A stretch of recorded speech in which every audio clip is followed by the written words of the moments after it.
Guys अभी नहीं आए, वो यहाँ के लोकल बच्चे हैं जो अपने गाय भैंस चराने आ रखे हैं। तो वो सांस नहीं फूल रही उनकी, ऑब्वियसली वो आवाज़ निकाल रहे हैं वैसे, ताकि गाय भैंस चरा अपनी सही पोजीशन में रहें। समझ रहे हो ना तुम? किस्सा आज एक ऐसे पर्वत का जो सिर्फ पहाड़ नहीं है, ये एक ऐसा शिखर है जो अगर पूरा बन जाता तो शायद आज केदारनाथ धाम की जगह हम और आप यहीं कतार में खड़े होते। Hey guys, what's up? This is your friend Deepak. Welcome back to the channel, guys. Currently I'm in Sangri, it's a base village जहाँ से बहुत सारे ट्रैक स्टार्ट होते हैं और हम कल अपना ट्रैक स्टार्ट करेंगे क्योंकि हमारे पास टाइम कम था। आज फ्राइडे सैटरडे संडे, हमें संडे को वापस निकलना।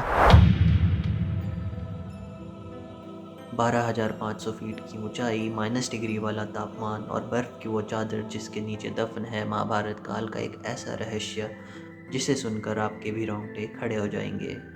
मैं बात कर रहा हूँ उत्तराखंड के उत्तरकाशी में स्थित केदार कांठा की। नाम में ही रहस्य है, केदार यानी भगवान शिव और कांठा यानी गला। तो सवाल यह है कि आखिर भोलेनाथ का गला यहाँ क्यों है, और अगर यहाँ है तो बाकी शरीर कहाँ गया। तो चलिए आज आपको लेके चलता हूँ 12,500 फीट ऊपर, जहाँ बादलों के बीच सुलगती है एक पौराणिक कथा, यानी कहानी। कहानी शुरू होती है सांकरी गांव से। यह वो जगह है जहाँ से आपको कुदरत हेलो बोलती है और यहाँ की हवा में देवदार की एक अलग ही खुशबू है।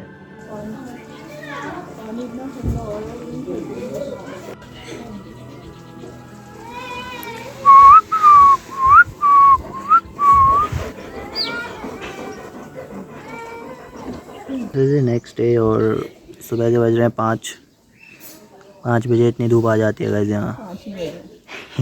मजाक कर रहा हूँ गाइस। कितने बज रहे हैं? 6:30 हो चुका है। बाय द वे मैं उठ गया था 4 बजे और ये उठी 6 बजे, तो इसलिए हम लेट हो गए आज। तो बस अभी निकलने वाले हैं नाश्ता करके।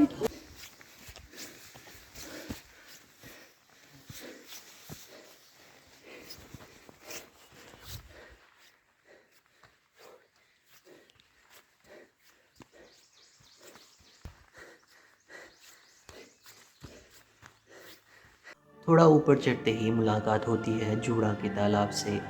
अब आप पूछेंगे दीपक भाई, ये जूड़ा का क्या चक्कर है? तो लोक कथाएं कहती हैं कि एक बार भगवान शिव यहाँ ध्यान में मग्न थे। उन्हें प्यास लगी या शायद गर्मी महसूस हुई, किससे अलग अलग हैं। तो उन्होंने अपनी जटाएं, अपना जूड़ा थोड़ा सा खोला और बस जटा से टपका पानी और बन गया ये तालाब। आज भी लोग कहते हैं कि ये तालाब कभी पूरी तरह सूखता नहीं है। यह तालाब केवल एक प्राकृतिक झील नहीं बल्कि एक दिव्य जल स्रोत माना जाता है, जो भगवान शिव के अस्तित्व और उनके इस क्षेत्र से संबंध को दर्शाता है। वैज्ञानिक बोलते हैं यह ग्लेशियर डिप्रेशन है, बर्फ़ का पिघलता पानी बढ़ता है, इसीलिए प्राकृतिक तालाब है। गाइस हम बुग्याल तक तो पहुंच गए हैं। मैं और ये मेरा गाइड, ठीक है। Very nice.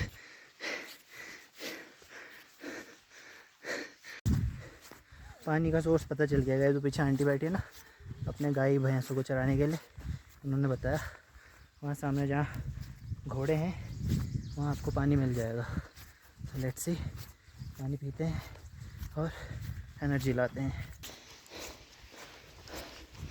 यहाँ से ऊपर चलते हैं। ये देखो घोड़े, देख रहे हो कितने प्यारे हैं। बोला नहीं जा रहा, मैं क्या करूँगा इस हैं।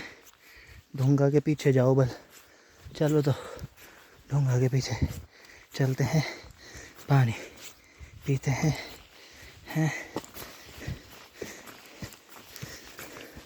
यहाँ पे है पानी, but we need flowing water, ठीक है।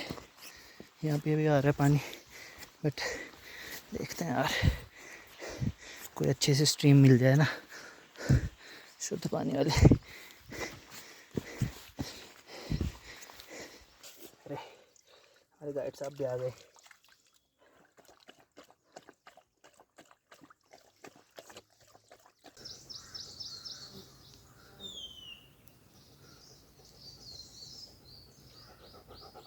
चलेंगे, थोड़ी देर में चलते हैं भैया, थोड़ी देर में चलते हैं। थक लग गई है हमका भी थक लग गई है भैया।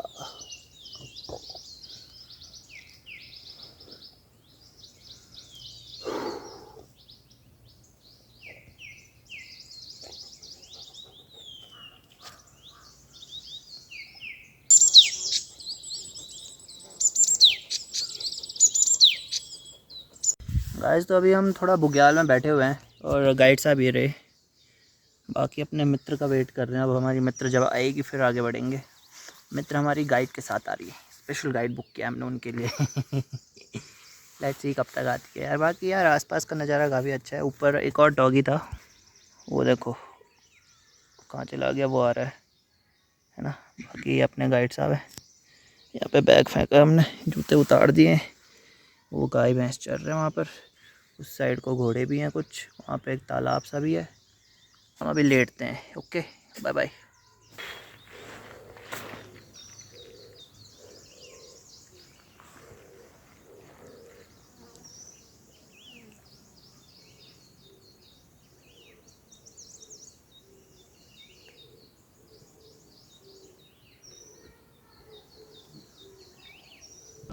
अब आते हैं मुख्य मुद्दे पर। इस पहाड़ का नाम केदार कांठा ही क्यों पड़ा? फ्लैशबैक में चलते हैं। महाभारत काल में कुरुक्षेत्र का युद्ध खत्म हो चुका था। पांडव अपने भाइयों की हत्या के पाप से मुक्त होना चाहते थे। वे शिव जी को ढूंढते हुए हिमालय आए, लेकिन भोलेनाथ वो तो पांडवों से नाराज थे। वो उन्हें दर्शन देना नहीं चाहते थे, तो शिव जी ने बैल का रूप धारण किया और यहाँ के जानवरों के झुंड में शामिल हो गए। भीम, जो शरीर और बुद्धि दोनों से भीमकाय थे, उन्होंने उन्हें पहचान लिया। भीम ने अपने पैर 2 पहाड़ों पर फैला दिए। बाकी जानवर तो उनके पैरों के नीचे से निकल गए, लेकिन महादेव भीम के पैरों के नीचे से निकलने को तैयार नहीं थे। भीम उन्हें पहचान गए। भीम ने झपट्टा मारा और उनकी पूंछ पकड़ ली। खींचतान हुई और इसी संघर्ष में बैल का शरीर अलग अलग हिस्सों में बिखर गया। बैल का कुबड़ यानी हम जहाँ गिरा वहाँ बना केदारनाथ। उनकी भुजाएं जहाँ गिरी वो बना तुंगनाथ। मुख जहाँ गिरा वो बना रुद्रनाथ। नाभि जहाँ गिरी वो बना मध्य महेश्वर और जटाएं कल्पेश्वर। इन्हें हम पंच केदार कहते हैं। लेकिन उस बैल का गला वो हिस्सा टूटकर यहाँ गिरा था, इसीलिए इस जगह का नाम पड़ा केदार कांठा।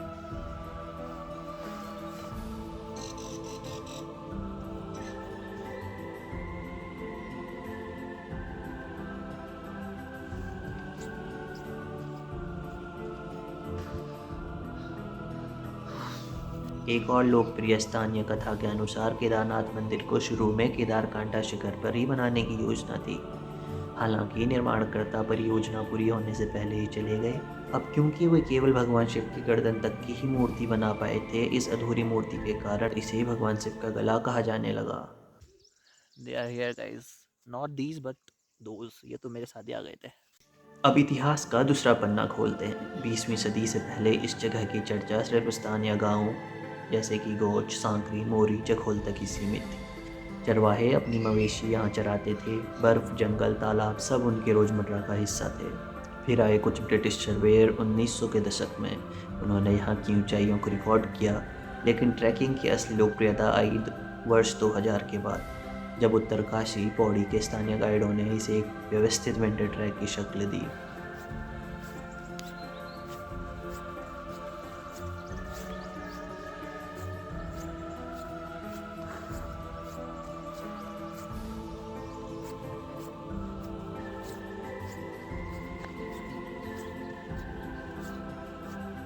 आज केदारकंठा भारत का सबसे प्रसिद्ध विंटर ट्रैक है। सांसें फूल रही हैं, तापमान माइनस में है, लेकिन जब आप उस आखिरी चढ़ाई को पार करके समिट पे पहुंचते हैं तो ये नज़ारा भाई साहब कसम से सारे थकान का हिसाब बराबर कर देता है। सामने देखिए स्वर्गारोहणी की चोटियाँ, वही रास्ता जहाँ से ये दृष्टि स्वर्ग गए थे। ऐसा लगता है हाथ बढ़ाओगे तो बादलों को छू लोगे। यहाँ ऊपर एक छोटा सा मंदिर है, पत्थरों से बना हुआ। कहते हैं मूल रूप से केदारनाथ मंदिर यहीं बनना था।